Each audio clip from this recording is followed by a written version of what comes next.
I'm here today with Roberto Viernes. He's a master sommelier, one of three of Filipino descent, and master sommelier, the highest level that you can achieve from the court of master sommeliers, correct? Yes. Wonderful.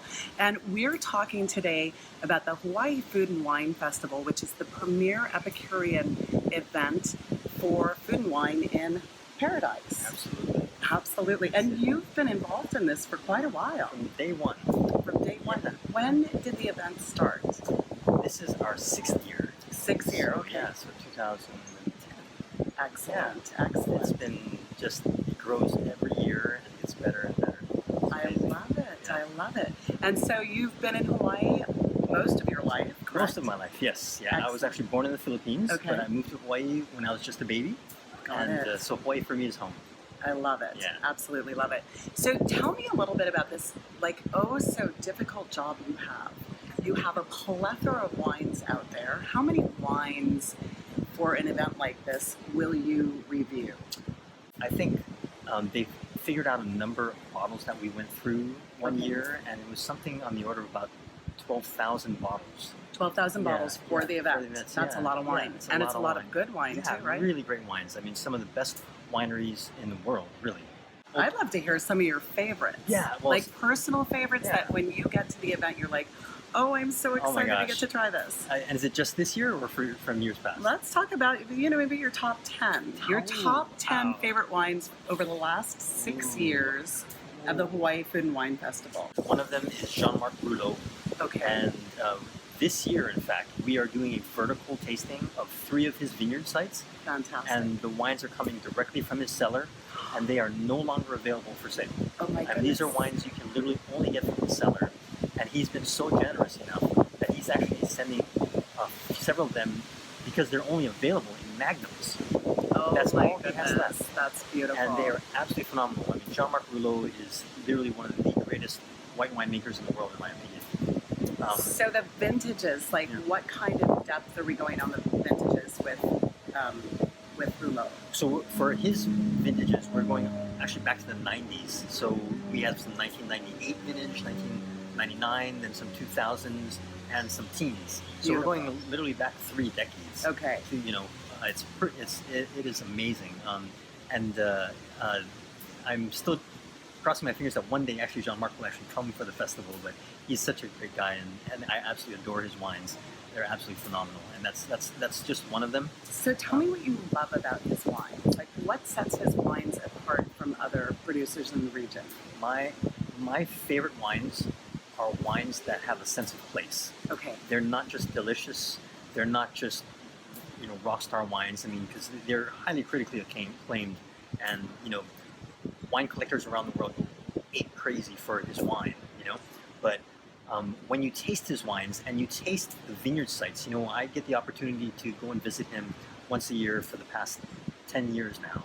And when we taste wines in his cellar, you taste the vineyard sites, and the vineyard sites are literally a stone's throw away, or sometimes they're right next to each other, and they have such a distinctive aroma and flavor that that this wine is Meursault Charme, or this wine is Meursault Lenarvaud, or this wine is Meursault Perrier. It's that one fingerprint from that vineyard that expresses itself through that glass. Oh my goodness. And when you're in Burgundy, there's no higher level of character than expressing that terroir, that sense of place. And Jean-Marc does it so very well, and at the highest level. And Love his it. wines are and they're, not to mention, they are absolutely sexy and gorgeous wines. I mean, you taste them and you just know. I mean, whether you are a connoisseur or if you're just someone who just started in wine, you taste them and go, whoa, what is that? That is absolutely stunning. Now, for people who might be watching and are interested in getting a taste of his wines, is there a beginner's version of getting exposed to his wines? Like, is there one that you can recommend that maybe is not $1,200 a Magnum? Yeah, exactly. I mean, he does make Bourgogne Blanc, Okay. and he also does an Aligoté, Okay. which are more entry-level wines. Got it. They're still in smaller quantities, so Okay. it's not going to be the least expensive wine that you'll find, but to be able to try his wines Yes. are really amazing. And he also does a Montelly Rouge, which is for red wines, or very, very small, lesser known appellation, so Okay. it provides a great value and a great entry to trying his wine. I love that. Yeah. So go check that out. Like try some of Rouleau. Yeah. Okay. So so that's the top one, right? That's just one of the top 10. I mean, going back, we've done verticals, vertical tastings of Opus One. We've done verticals of Harlan Estate, Colgan Cellars, Krug Champagne. We've done tastings that have featured Ravenel Chablis, Coche de Riz, including his Corton Charlemagne, which is like the unicorn of the wine world. I mean, he literally makes only about 1,000 bottles of that wine a year. Wow. And it is, one of the most coveted white wines in the world by collectors and Burgundy fanatics around the world, including myself. This year, we actually have the privilege to do a Rarities tasting. Okay. And that's exciting. Yeah, and this is something that is absolutely phenomenal. This hasn't happened yet, and this is the first time, and it's this year. We were actually, the Hawaii Food and Wine Festival was actually bequeathed a wine cellar from a very, very generous wine collector in Hawaii who has a tremendous collection of rarities from the 1980s, most specifically from Bordeaux and the Rhone Valley. Wow. So this year will that person remain unnamed? Or? It is an unnamed. No problem. Yeah, it's an we unnamed love person. Generous donors. Yeah, we do. Especially when they give up a cellar. Oh yeah, it's absolutely amazing. So this person has, I would say somewhere on the order of about 12, maybe 1,500. More than that. Probably maybe about 2,000 bottles in the cellar. Okay. But very, very meticulously chosen. And they're all from the 80s. That was really when his collection was really in its heyday. So he was going to France, he was doing a lot of the wine region visiting, and he collected wines from Bordeaux and the Rhone Valley. Okay. And this year we are going to taste Bordeaux and Rhone wines from the 1980s. Which is amazing. Amazing. Okay, Yeah. so let's break down the event a little bit because it can be a little confusing, right? Especially for the first timers, because you look at it's Hawaii Food and Wine Festival, and how many islands are involved in this festival? So this year we have 3 islands all together. Okay. We're starting on Maui. Okay. And then we go to the Big Island, and then on Oahu. And where on the Big Island? We are at the Hyatt. Waikoloa? Hyatt Waikoloa. Okay, Yes. got it. Yep. Oh, beautiful property and lots of easy rides from Yes. place to place. Yep. Okay, so it begins on Maui.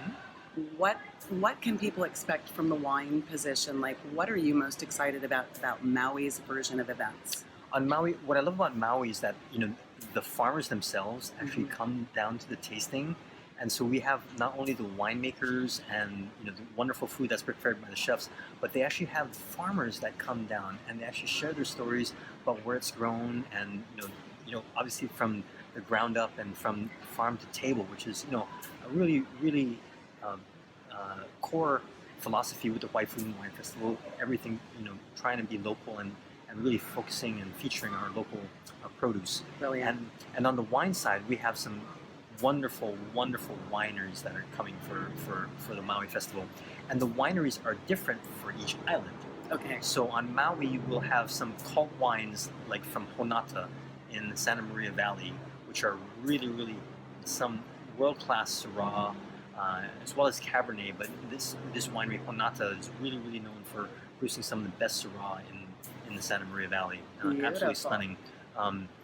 We have a French winemaker from Chateau d'Esclans in Provence. Okay. We have French wine we'll have some champagne from Champagne Louis Roederer. Beautiful.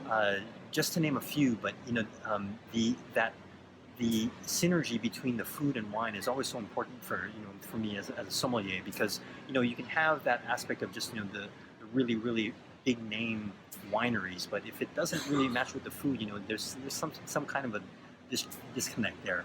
But on Maui, it's just that wonderful synergy between the food and the wine, which is really so special on Maui. Well, and there's terroir applies to grapes as well as, or vineyards and vines, as well as to the food that comes from the farms, right? Absolutely. And they lend their tastes of regions on both platforms. Absolutely. Which is fascinating. Yeah. Okay, so now we're going to Oahu. Mhm. Okay, and would you say, I mean, which event has the most people attending? Is it Oahu because of Oh, the absolutely, yeah. location? You know, just in terms of location and you know the population here on Oahu, Absolutely. and the sheer number of events that we have on Oahu. You know, just for the food and wine portion, you know, there's 4 major events. You know, at the 4 distinct locations. The first one, which begins on Thursday night, is the Hungry Monkey at the Modern Hotel, Love it. which is you know that is a really fun event because that tends to bring out a little bit more of the younger crowd because there's a much stronger cocktail aspect to that. Oh, yeah. So we have Absolutely. several different mixologists from around the country coming, as well as some major winemakers also. You know, on that night, but it's at the Modern. It's right around the pool side, and that's a really fun. It has It's this very such a very beautiful location yeah. too. And Yeah. it has this very, very Asian street flair to it. I mean, the decor is beautiful. The wines are phenomenal. You know, I mean, several friends of mine are coming. You know, Donald Patz from Patson Hall Winery. Oh, absolutely. Mark Tarloff from Chapter 24 Vineyards in Oregon. Um, Jim Clendenin will be there from Obunklimat Winery, amongst others, the genius man behind the wines. Beautiful. We'll have a sake producer there as well, sake portfolio, and as I mentioned, the mixology portion. You know, very much So going to this food festival, the Hawaii Food Festival, you are going to see, you are going to taste iconic wines. You're going to have an opportunity to see iconic and possibly meet iconic people, but certainly to hear their stories as well, right? oh, absolutely. Okay.